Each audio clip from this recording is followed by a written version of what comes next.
प्यारे भक्तों, आज का यह सत्संग कबीर दास जी और श्री कृष्ण भगवान के बीच का वर्णन किया गया है। तो भक्तों, आज के सत्संग में कबीर साहिब अपने पगड़ी में मोरपंख क्यों लगाते थे?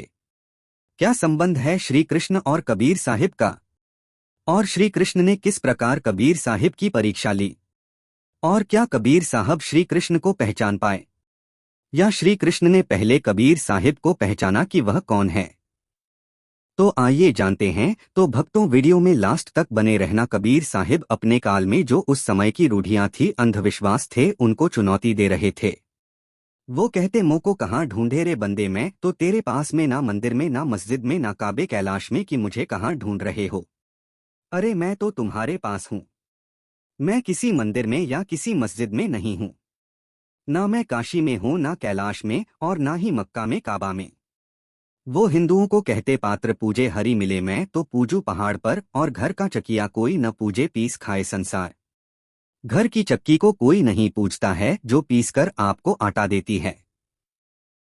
अगर कंकर पत्थर पूजने से ही अगर प्रभु मिल जाए, तो मैं तो पर्वत को पूजना शुरू कर दूं। वह तो फिर और भी बड़ा है। और वे मुसलमानों को भी कहते, काकर पत्थर जोड़ के मस्जिद लई बनाए। ताचड़ मुल्ला बांग दे, क्या बहरा हुआ खुदाए। कंकर पत्थर जोड़ के मस्जिद बना ली और उसके ऊपर चिल्लाते हो, अल्लाहू अकबर। अरे भाई, क्या अल्लाह बहरा है? क्या खुदा बहरा है?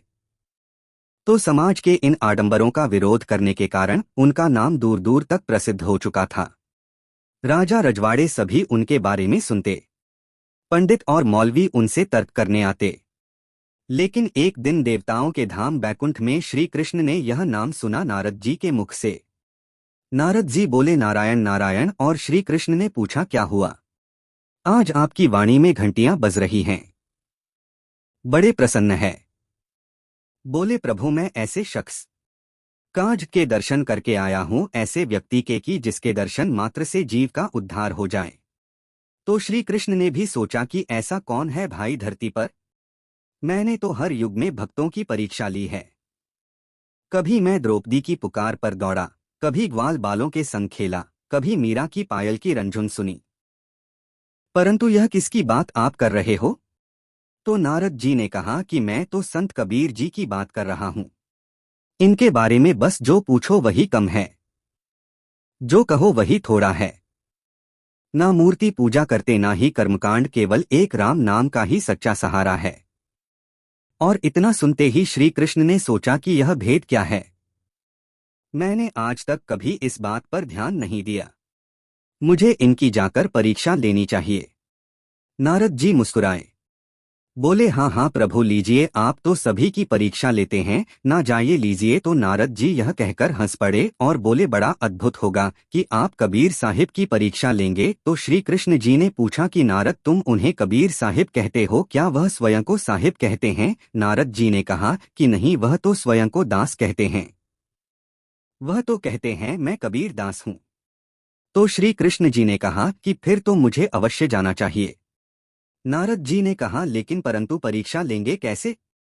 तो श्री कृष्ण ने मुस्कुराकर कहा कि मैं उनके पास बालक रूप में जाऊंगा और देखूंगा कि उनके भीतर करुणा कितनी गहरी है, और क्या वे उस बालक में मेरे स्वरूप को पहचान पाते हैं या नहीं। ऐसा निश्चय करके श्री कृष्ण ने अपना दिव्य रूप त्यागा और ग्वाल बाल की सूरत में प्रकट हो। मैं बांसुरी पर कपड़े, बहुत ही साधारण, जैसे कोई अनाथ बालक हो। वह चलते जा रहे थे और चलते चलते वह विचार कर रहे थे कि द्वापर युग में जब महाभारत का युद्ध समाप्त हो गया, तब स्वयं सतगुरु प्रकट हुए थे बाल्मीनि के रूप में, सुपच्छ रूप में, बाल्मनीक नाम धराकर। तब भी मैंने उन्हें पहचान लिया था अपनी योग दृष्टि से, योग माया से मैं उनको जान गया था। लेकिन यह कबीर कौन है जिन्हें मैं आज तक जान नहीं पाया, और नारद जिनका इतना बखान कर रहे हैं? स्वयं वाल्मीकि जी ने कहा था कि मैं कलयुग के अंदर फिर आऊंगा, जीवों का उद्धार करने आऊंगा।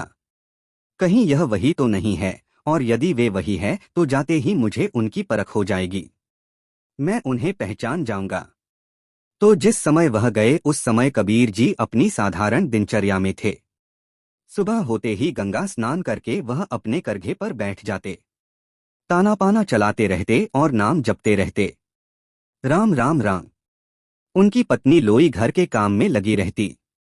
पड़ोस के बच्चे अक्सर कबीर जी के पास आकर बैठ जाते क्योंकि कबीर साहिब उन्हें कहानियां सुनाते, भजन गाते और स्नेह से उनके साथ खेलते भी थे। गांव के लोग मानते कि यह बुनकर साधारण नहीं है, यह जुलाहा कोई परम ज्ञानी आत्मा है। और उसी समय अचानक गांव में अनजान बालक के रूप में श्री कृष्ण आए। ना कोई उन्हें पहचानता, ना कोई जानता, वह इधर उधर घूमते, कभी भूख से रोते तो कभी किसी आंगन में बैठ गए। गांव की स्त्रियां कहती, अरे यह किसका छोरा है? ना माता दिखती है ना पिता। कोई कहता है कहीं भटक गया होगा बेचारा, कोई कहता अनाथ है, इसे अपने हाल पर छोड़ दो। परंतु वह बालक सीधे कबीर जी की झोपड़ी की तरफ बढ़ गया। कबीर साहब करघे पर बैठकर अपनी बुनाई कर रहे थे। तभी उन्होंने देखा कि एक छोटा सांवला बालक धूल से सना हुआ नंगे पांव और फटे कपड़े पहने हुए धीरे धीरे उनकी ओर आ रहा है। आंखों में आंसू थे, चेहरा प्यारा था परंतु भूख से व्याकुल लग रहा था। कबीर साहिब ने तुरंत अपना करघा रोका और बोले, अरे बच्चा तू कौन है, कहाँ से आया है? बालक ने धीमी आवाज में कहा, मेरा कोई नहीं है बाबा, भूख लगी है। कबीर साहिब का हृदय करुणा से भर गया और बोले, लोई जरा रोटी दो, यह बच्चा भूखा है। लोई ने तुरंत रोटी सब्जी परोसी और कबीर साहिब ने अपने हाथ से बालक को खिलाया। बालक प्रेम से मुस्कुराता रहा, मानो उसे यही चाहिए था। खाते खाते वो बोला, बाबा आप बड़े दयालु हो, सबने मुझे भगाया पर आपने अपनाया। कबीर साहिब ने कहा, बेटा दुनिया में और कुछ हो ना हो पर दया होनी चाहिए, भगवान दया में ही बसते हैं। बालक ने मन ही मन सोचा, सत्य है, यह संत तो बिना जाने ही मुझे अपना रहे हैं। अब इनकी परीक्षा आगे बढ़ानी होगी। अब अगले दिन वही बालक फिर आया। इस बार उसके हाथ में एक छोटा सा चमकता हुआ रत्न था। उसने संत कबीर जी से कहा, बाबा यह देखो, यह बहुत ही मूल्यवान है, आप इसे रख लो, इससे आप धनी हो जाओगे। अब आपको बुनाई करने की जरूरत नहीं है। कबीर साहिब मुस्कुराए, बेटा यह पत्थर मेरे किस काम का? अरे मेरे पास तो राम का नाम है, वही सबसे बड़ा धन है, यह रत्न तू किसी और को दे दे। बालक ने कहा, पर बाबा इससे तो आप राजा बन सकते हो, इतना धन मिलेगा। कबीर साहिब ने उत्तर दिया, राजा बनने से क्या होगा, राजा भी तो चिंता में डूबा रहता है ना। असली राजा वह है जिसके मन में राम बसते हैं। बेटा तू रत्न नहीं नाम का भजन कर, चाह गई चिंता मिटी मनवा बेपरवाह। जिनको कुछ ना चाहिए सो साहनपति साह, जिसकी चाह मिट गई, जिसकी चिंताएं मिट गई, जिसे कुछ नहीं चाहिए वो शहंशाहों का भी शहंशाह मिटा। यह सुनकर बालक चुप हो गया और मन ही मन श्री कृष्ण ने सोचा, सही है, इस संत का मन लोभ से अग है। उसके बाद बालक ने दूसरी लीला रची। वो कबीर के करब करघे पर चढ़ गए और धागे उलझाने लगे। ताना पाना बिगाड़ दिया। लोई ने डांटना चाहा, अरे शरारती यह क्या कर रहा है? पर कबीर साहिब ने रोक लिया। बोले, छोड़ो लोई, यह बच्चा है, अरे बच्चों का काम खेलना है। मेरा ताना बाना बिगड़ गया तो क्या हुआ, जीवन का ताना बाना भी तो राम ही संभालते हैं। तो बालक ने शरारती मुस्कान के साथ पूछा, तो बाबा आपको गुस्सा नहीं आता? कबीर साहिब ने कहा, गुस्सा उस पर आता है जो अपना हो, यह संसार तो राम का है, फिर मैं किस पर गुस्सा करूं? सबके अंदर वही तो बैठा है, तो क्या मैं राम पर गुस्सा करूं? नहीं ना। तो श्री कृष्ण का हृदय भीतर ही भीतर प्रसन्न हो उठा। कबीर साहिब का यह जवाब सुनकर कुछ समय बाद वो बालक लोगों के बीच में कबीर साहिब की निंदा करने लगा। कहने लगा, अरे यह तो साधारण बुनकर है, इसमें कुछ विशेष नहीं, इसके भजनों में ना शक्ति है ना कोई भाव है, लोग इसे जाने क्यों संत कहते हैं। लोग यह बात कबीर तक पहुंचा गए, परंतु कबीर साहिब हंसते हुए बोले, भाई यदि कोई मुझे बुरा कहता है तो इसमें हानि क्या है? मैं तो जानता हूं कि मैं अज्ञानी हूं।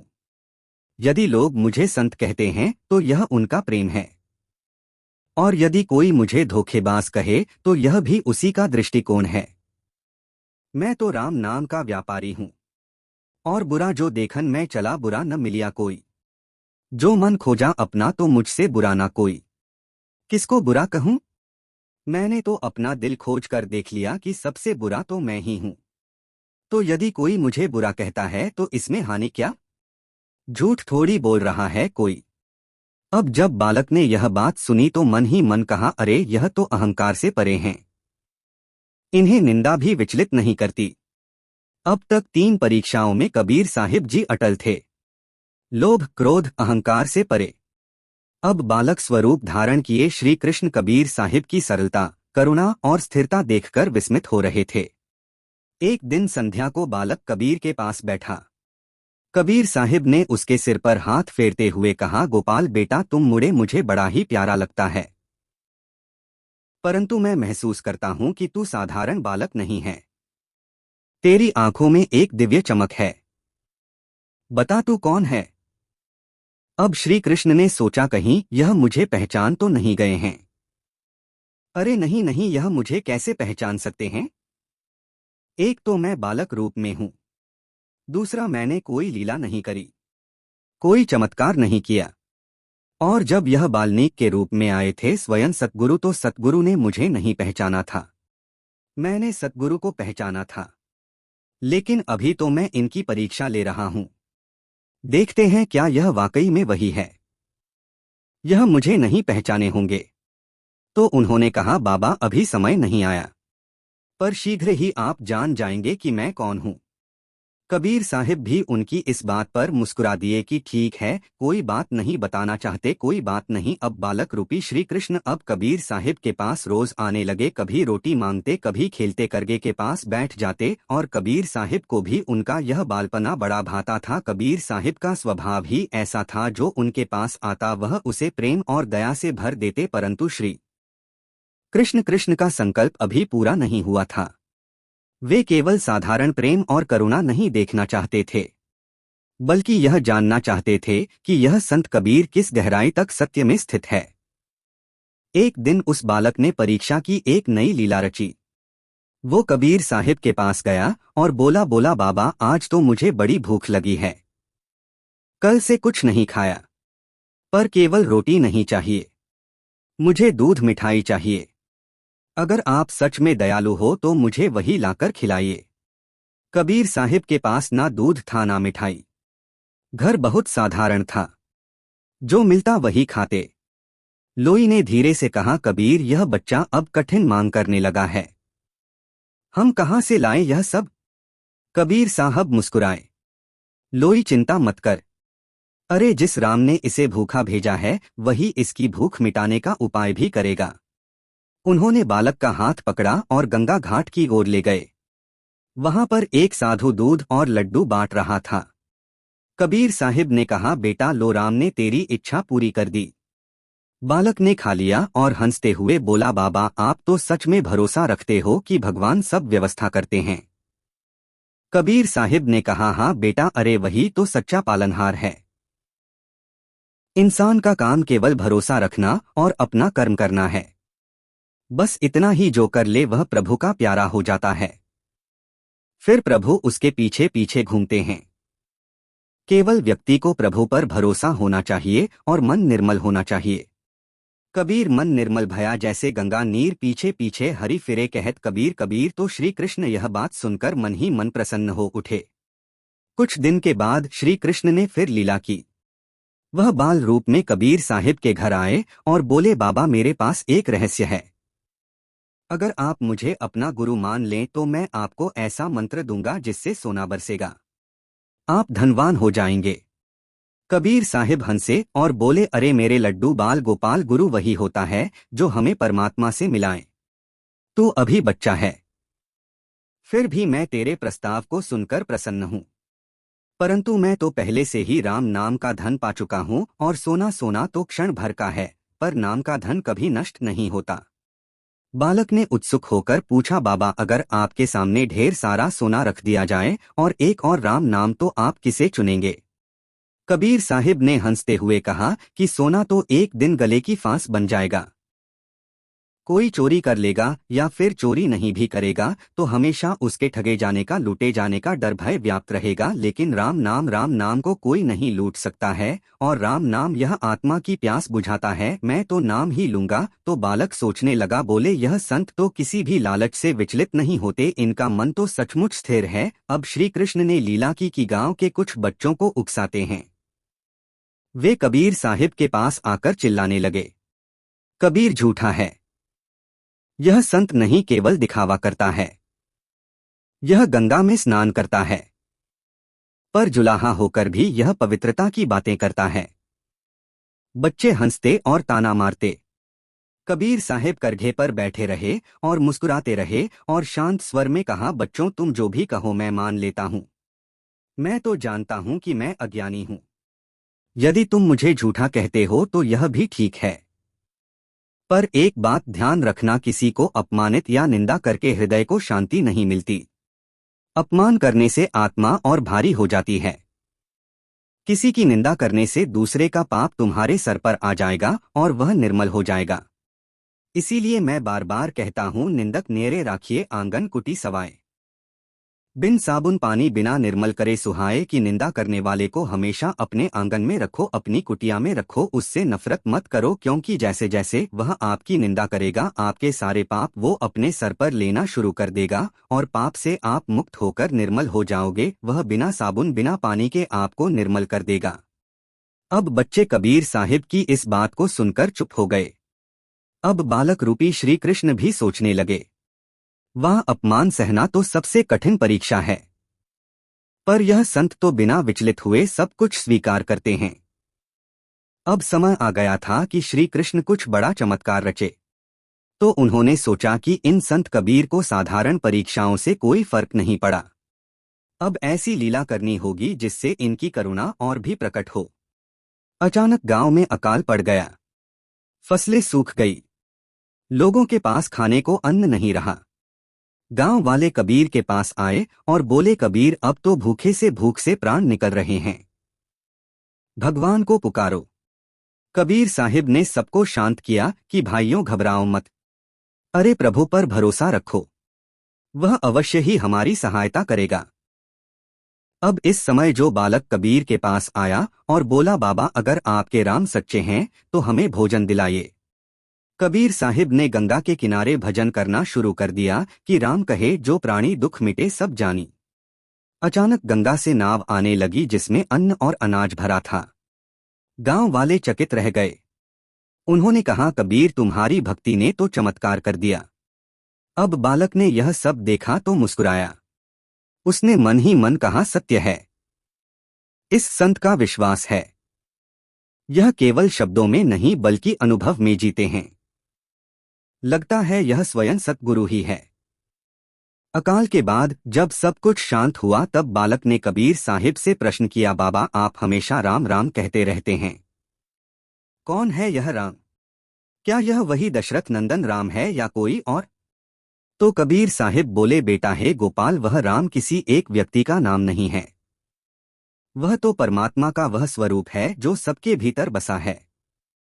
एक राम भय दशरथ पुत्र, एक राम जग सकल पसारा, एक राम घट घट में बाजे, चौथा राम है सबसे न्यारा। मैं तो उस चौथे राम को भजता हूं। जो व्यक्ति नहीं है वह शक्ति है, वही शक्ति जो परम सत्य है, वही है जिसका मैं जाप करता हूं। वह गुणातीत है, वह कालातीत है, वह शब्दातीत है, वह सर्वव्यापक है और वही हमारे प्राणों का आधार है। तो गोपाल ने पूछा, तो बाबा क्या मूर्ति पूजा आप नहीं करते हो? कबीर साहिब बोले कि मूर्ति से प्रेम करना बुरा नहीं है। जो लोग मूर्ति पूजा करते हैं मैं उनका विरोध नहीं करता, क्योंकि मूर्ति से प्रेम करना बुरा कहाँ है। प्रेम तो सबसे करना चाहिए, परंतु यदि केवल उस पत्थर में ही भगवान को बांध दो और अपने भीतर ना खोजो तो वह गलत है। बाहर तुम मूर्ति को रखो क्योंकि वह एक प्रतीक है। जिस प्रकार ध्वज राष्ट्र का प्रतीक होता है, लेकिन वह ध्वज राष्ट्र नहीं होता, इसी तरह मूर्ति भगवान का प्रतीक हो सकता है, लेकिन मूर्ति भगवान नहीं हो सकती। सच्ची भक्ति तो वह है जिसमें मन निर्मल हो और हर प्राणी में परमात्मा को देखा जाए। अब बालक के चेहरे पर गंभीरता छा गई। मन ही मन श्री कृष्ण ने सोचा, यह संत तो सच में मेरे स्वरूप को पहचान चुके हैं। इन्हें मेरे अवतारों से आगे का सत्य दिखाई देता है। अब कबीर साहिब के हृदय में धीरे धीरे यह अनुभूति हो गई थी कि यह बालक साधारण नहीं है। कभी उनकी बांसुरी की धुन गूंजती तो मन में अजीब आनंद भर जाता। उसकी मुस्कान में अब करुणा झलकती। तो एक दिन कबीर साहिब ने लोई से कहा, लोई, यह बालक साधारण नहीं है। जब यह पास आता है तो मेरा मन राम नाम में डूब जाता है और मुझे लगता है कि यह स्वयं ईश्वर की कोई लीला है। तो लोई ने हंसते हुए कहा कि कबीर, तुम्हें तो हर जगह राम ही दिखते हैं। हो सकता है यह भी तुम्हारे लिए राम का ही कोई दूत हो। कबीर साहब चुप हो गए, पर भीतर की अनुभूति और गहरी होती जा रही थी। अब कबीर साहिब को और गहरी परीक्षा में डालने की सोच रहे थे श्री कृष्ण। उन्होंने मन ही मन ठाना कि अब समय आ गया कि मैं अपना स्वरूप प्रकट करूं। परंतु पहले मैं देखना चाहता हूं कि यह संत जब मेरे सामने मेरा असली रूप देखेंगे तो उनकी भक्ति कैसी होगी, निर्गुण की या सगुण की। तो अगली सुबह वह बाल रूप में फिर से कबीर साहिब के पास आए। बड़े ही कमजोर लग रहे थे। बालक का चेहरा पीला, आंखें धसी हुई, होठ सूखे, और धीरे से कहा, बाबा, मैं बहुत बीमार हूँ, शरीर में ताकत नहीं रही, मुझे लगता है मैं मर जाऊंगा। कबीर साहिब घबराए नहीं। उन्होंने बालक को गोद में बैठाया, माथे पर हाथ फेरा और बोले, बेटा, मरना कोई बुरी बात नहीं है। शरीर तो एक वस्त्र है, यह आज है कल मिट जाएगा। तू चिंता मत कर, मैं तेरे पास हूं ना। बालक रोने लगा। बाबा, अगर मैं मर गया तो क्या आप मुझे याद रखोगे? कबीर साहिब ने शांत स्वर में कहा, मैं किसी को याद नहीं रखता। सब में वही जो राम है, मैं केवल उसे ही देखता हूँ। तू अगर मर भी जाएगा तो राम के रूप में ही रहेगा। मेरी दृष्टि में कोई जन्म मरण नहीं, केवल आत्मा का अनंत प्रवाह है, वह प्रवाह जो कभी थमता नहीं। श्री कृष्ण मन ही मन विस्मित हुए कि यह संत तो मृत्यु को भी सहज भाव से स्वीकार कर लेते हैं।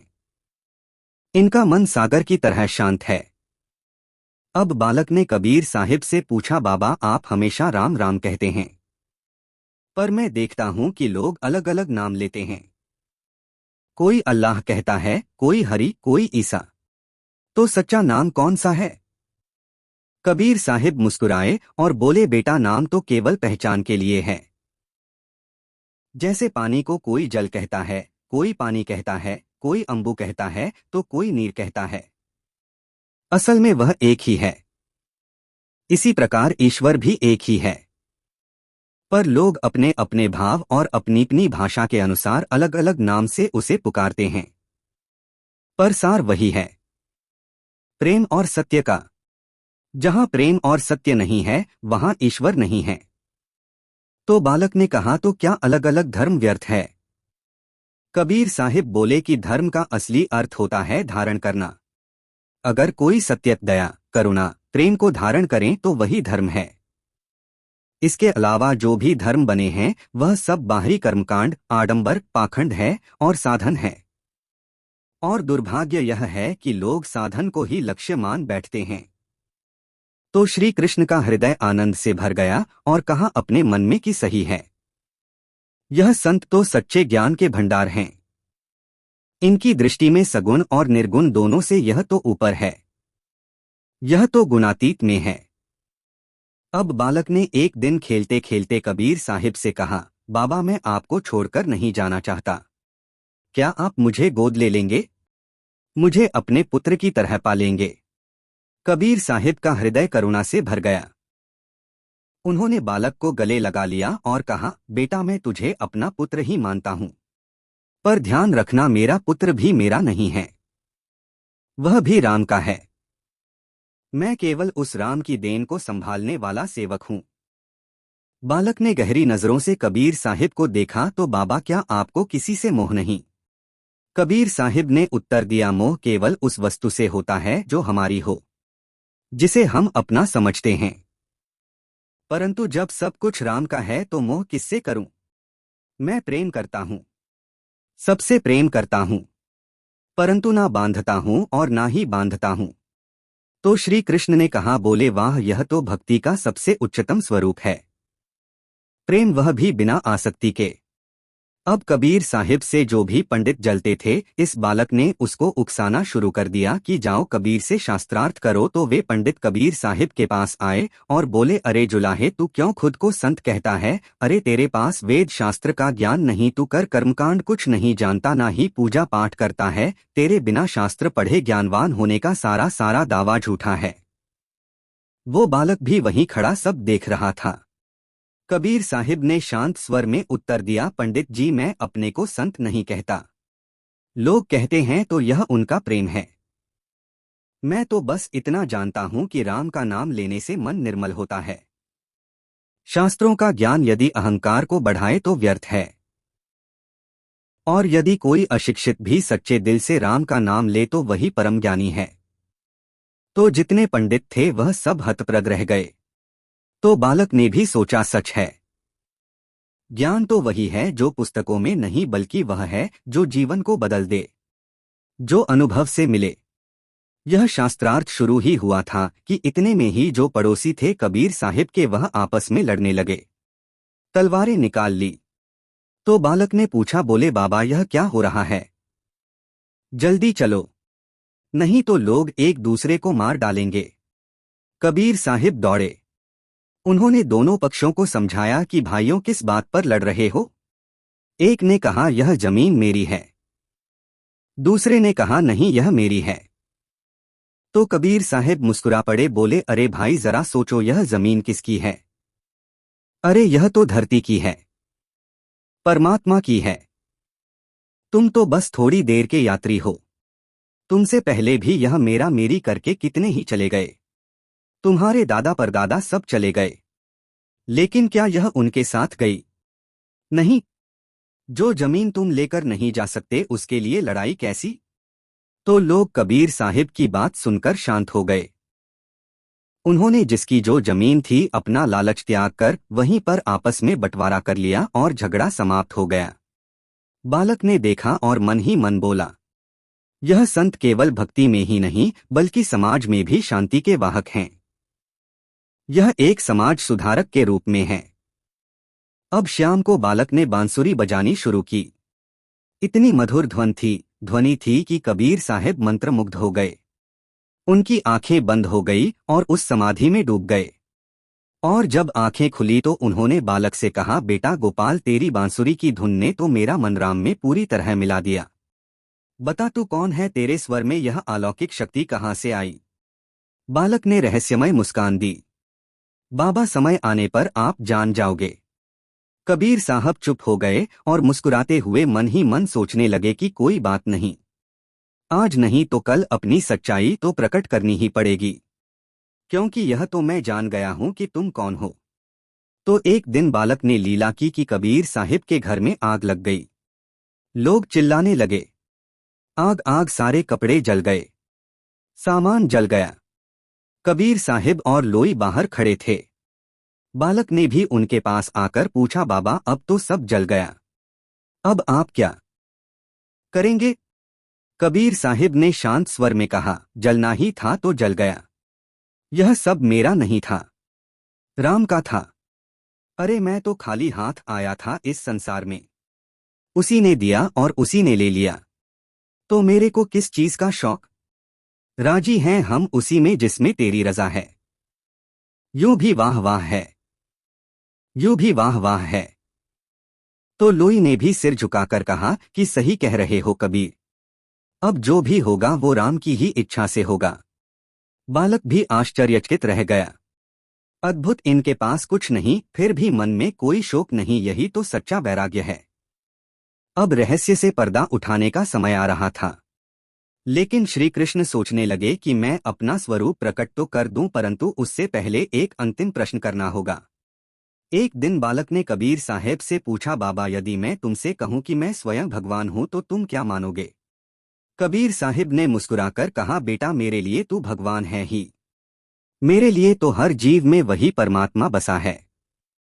अगर तू कहता है कि तू भगवान है तो मैं मानता हूं। अगर तू कहता है कि तू साधारण बालक है तब भी तू मुझे प्रिय है। क्योंकि मेरे लिए तो सब में वही राम है। श्री कृष्ण का हृदय आनंद से भर गया। बोले, वाह कबीर, तूने मुझे पहचान लिया और साथ ही मेरी सच्चाई भी कह दी कि भगवान हर जीव में है। तो श्री कृष्ण ने बाल रूप में कबीर साहिब को कहा कि बाबा, लोग कहते कि आप बहुत बड़े संत हैं। क्या आप सचमुच अपने को सबसे बड़ा जानते हैं? कबीर साहिब बोले कि बेटा, मैं तो अपने को सबसे छोटा जानता हूं। यदि कोई मुझे बड़ा कहे तो यह उसका भ्रम है। राम की महिमा के आगे सब तिनके के समान है, कोई बड़ा नहीं है। बालक ने कहा, परंतु यदि मैं आपसे कहूं कि आपसे बड़ा कोई है ही नहीं तो कबीर साहिब ने कहा, तो भी मैं यही कहूंगा कि मैं तुच्छ हूं। मैं कुत्ता, मेरे राम का मोतिया, मेरा नाम गले हमारी जेवरी, जहां खंचे तहां जा। मैं तो स्वयं को उस मालिक का कुत्ता मानता हूं। जिस प्रकार कुत्ते को उसका मालिक बुलाता है, जिधर चाहता है उधर खींच देता है, इसी प्रकार वो मेरा मालिक मुझे जैसे चलाता है, मैं तो वैसे चल देता हूं। केवल राम ही सबसे बड़ा है, और जो अपने आप को बड़ा समझे वह छोटा हो जाता है, और जो अपने को छोटा समझे वही बड़ा हो जाता है। तो बालक ने सिर झुका लिया। अब श्री कृष्ण अपने आप को और नहीं रोक सके। उन्होंने सोचा कि अब मैं इन्हें अपना स्वरूप दिखा ही देता हूं। बालक ने धीमे स्वर में कहा, बाबा बाबा कबीर, क्या आप मुझे साधारण बालक मानते हो? कबीर साहिब ने कहा, नहीं, तुम साधारण नहीं हो, तुम्हारे भीतर दिव्यता हो, दिव्यता है। तू कौन है? अब स्वयं प्रकट कर, क्योंकि मैं तो जानता हूं कि तुम कौन हो। तो श्री कृष्ण जो बालक रूप में थे वह अचानक मुस्कुराए। बोले, आप जानते हो मैं कौन हूं? बोले, मैंने तो पहले दिन कह दिया था गोपाल, लेकिन आप समझे ही नहीं। मैं तो पहले ही दिन पहचान गया था कि आप श्री कृष्ण हो, बालक रूप में आए हो। इसीलिए तो मैंने कहा गोपाल, लेकिन आप लीला करते रहे तो मैंने भी सोचा कि चलो कोई बात नहीं, प्रभु की लीला है और बाल रूप में आए हैं तो थोड़ा सा आनंद मैं भी ले लेता हूं। श्री कृष्ण ने अपना दिव्य स्वरूप प्रकट किया। चतुर्भुज रूप में शंख चक्र गदा पद्म के साथ अपना चतुर्भुज रूप प्रकट किया, और उसके बाद फिर से बाल रूप में आ गए, और बाल रूप में आने के बाद कहा कि बाबा, यह मेरा रूप था, चतुर्भुज रूप।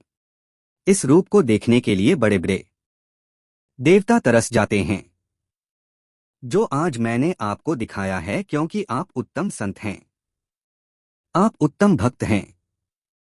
तो कबीर साहिब ने कहा कि बेटा, इस चतुर्भुज रूप से क्या होगा? क्या इस चतुर्भुज रूप से तुम मुक्ति को प्राप्त कर सकते हो? तो श्री कृष्ण ने अचानक गंभीर होकर कहा कि मुक्ति, क्या मैं मुक्त नहीं हूं? तो कबीर साहिब ने कहा कि सुनो, यह जो दशरथ पुत्र राम के तुमने प्रश्न किया था कुछ देर पहले, वह दशरथ पुत्र राम 30 करोड़ हो चुके हैं।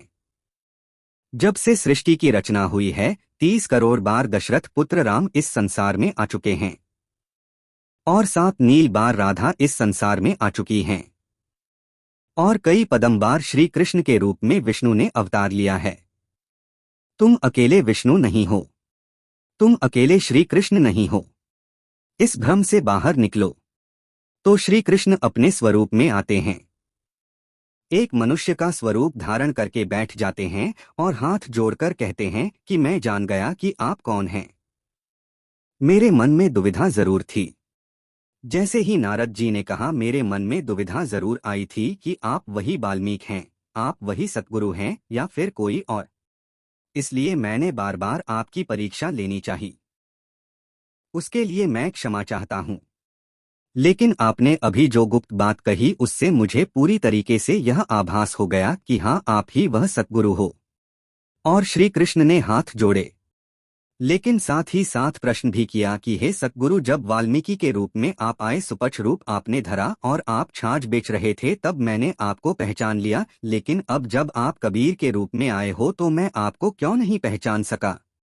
यह क्या भेद है? तभी नारद जी वहां पर प्रकट हुए और कहा, बोला, हे प्रभु, सोई जानई जेह देहु जनाई जानत, तुम ही होई जाई कि जिस प्रकार व्यक्ति वही आपको जान सकता है जिसे आप जनाना चाहे, और कोई आपके स्वरूप को नहीं जान सकता, इसी प्रकार सतगुरु के स्वरूप को केवल वही जान सकता है जिसे सतगुरु स्वयं जनाना चाहे। जब आप पांडवों के साथ एक श्रेष्ठ सिद्ध और परम ज्ञानी संत की खोज में जा रहे थे तब स्वयं वाल्मीकि रूप में इन सतगुरु ने अपने आप को जनाया था। इन्होंने स्वयं ही अपने आप को प्रकट किया, इसीलिए केवल आप जान सके, बाकी लोग नहीं जान सके। लेकिन इस बार आपने इनकी परीक्षा लेनी चाहिए, इसीलिए इन्होंने भी अपना भेद गुप्त कर लिया, इसलिए आप इन्हें नहीं जान पाए। तो इतना सुनते ही श्री कृष्ण की आंखों से आंसू आ गए और कहा कि हे भगवान, हे सतगुरु देव, मुझे क्षमा करो। आप तो संत हो और संत करुणा निधान होते हैं। संत हमेशा मुझसे उत्तम है। मैं चाहे किसी भी अवतार में हूँ, चाहे राम रूप में हूँ, चाहे कृष्ण रूप में, किसी भी रूप में हूँ, लेकिन संत हमेशा अवतारों से उत्तम होते हैं। और यही चीज रामायण में भी श्री राम का जब अवतार लिया था विष्णु जी ने, उन्होंने यही कही थी, सकल जगत राम कर लेखा और मोते अधिक संतन करी देखा, कि सारे जगत को राम रूप में देखो, लेकिन संतों को मुझसे भी ऊपर मानो, वे मुझसे भी उत्तम है। तो कबीर साहब बोले कि हे कान्हा, आप मेरे लिए केवल द्वारकाधीश नहीं है, गोकुल के कान्हा नहीं, बल्कि अणु अणु में व्याप्त वो परमात्मा जो है, वह राम जो है, मैं उसी को आपके अंदर अंदर देखता हूँ, हर जीव की आंख में देखता हूँ, हर श्वास में मैं उसी मालिक को ही सुनता हूँ। वही आपके अंदर है, वही मेरे अंदर है, सबके अंदर वही है। यह भेद केवल निर्गुण और सगुण का है। आप अभी सगुण साकार रूप में हैं। जब आप अंतर्ध्य हो जाएंगे तो आप सगुण निराकार रूप में रहते हैं, लेकिन मैं निर्गुण निराकार रूप में। आप अभी सगुण साकार रूप में हैं। जब आप अंतर्ध्य हो जाएंगे तो आप सगुण निराकार रूप में रहते हैं, लेकिन मैं निर्गुण निराकार रूप में रहता हूं। इसीलिए मुझे पाना सबके बस की बात नहीं है। मुझे जान पाना केवल वही जान सकता है जो हृदय से निर्मल है, पर जिसे मैं स्वयं को जना सकूं। अन्यथा इस काशी में मैं सबके बीच में रह रहा हूं, लेकिन लोग मुझे नहीं जान पाते।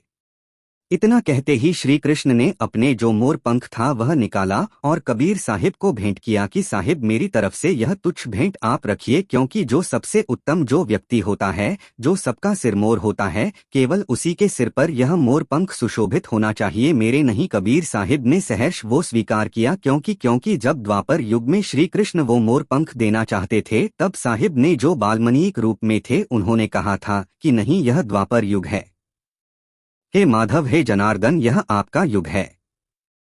इस युग के सिरमोर आप हो, इसीलिए मैं इसे धारण नहीं कर सकता। लेकिन कलयुग के सिरमोर केवल कबीर थे। इसीलिए श्री कृष्ण ने जो मोर पंख कबीर साहिब को दिया वह मोर पंख कबीर साहिब ने धारण किया, और इसी कारण कबीर साहिब हमेशा अपनी पगड़ी में वह मोर पंख लगाकर रखते थे। यह भेद है उसका। इसके बाद नारद मुनि और श्री कृष्ण जी अंतर्ध्य होते हैं, लेकिन अंतर्ध्य होने से पहले वो कहते हैं कि हे साहब, यदि मेरे लायक कुछ सेवा हो तो कृपा कीजिएगा, क्योंकि जिस प्रकार आपने हमारी मदद करी थी वाल्मीकि के रूप में जब मैं द्वापर युग में श्री कृष्ण रूप में था, इसी प्रकार मैं चाहता हूं कि अब इस कलयुग में मैं भी आपकी सेवा करूं। तो कबीर साहिब ने कहा कि चिंता मत कीजिए केशव, वह समय भी नजदीक ही है जब आपको सेवा का अवसर मिलेगा। कबीर साहिब को प्रणाम करके और धन्यवाद करके श्री कृष्ण वहां से अंतर्ध्य हो जाते हैं, और वह सेवा का अवसर मिला श्री कृष्ण को जब वह केशव रूप में पूरे अन्न धन के भंडार लेकर आए। जब कबीर साहिब ने पूरी काशी में भंडारा कराया, केशो आया है बंजारा, काशी लाया माल अपारा, यह शब्द आप सभी ने सुना होगा। तो सतगुरु कबीर साहिब के पगड़ी में मोर पंख लगाने का श्री कृष्ण और कबीर साहिब के बीच का जो संबंध था, जो गुणों का भेद था और जो परीक्षा ली गई, वह सब आपको बताई गई। उम्मीद करता हूँ आपको यह अच्छी लगी होगी, लेकिन केवल इसे कहानी के रूप में मत लीजिएगा। इस प्रसंग में जो भी बातें हुई हैं उसमें आपको यह जानना बहुत जरूरी है कि किसी संत की रहनी कैसी होती है, किसी संत का चाल चलन चरित्र कैसा होता है, और कैसा संत जन्म मरण से परे होता है। उसे अपने हृदय में कितनी दया करुणा क्या रखना चाहिए। प्रभु हमेशा परीक्षा लेते हैं, सतगुरु परीक्षा लेते हैं, अलग अलग रूपों में लेते हैं। वह बालक रूप में हो सकते हैं, वह जुलाहे के रूप में हो सकते, लेकिन आप उस मौके को चूक गए हैं। क्योंकि आपके मन में एक मैं भाव रह गया। जब इस मैं को मिटा दोगे तो वह तू मिल जाएगा, लेकिन जब तक यह मैं है तब तक उस तू के साथ एक नहीं हो सकते। इसीलिए इस मैं को मिटाइए और तू भाव में समर्पित हो जाइए। मन निर्मल हो जाएगा, फिर प्रभु आपके पीछे ही फिरेंगे।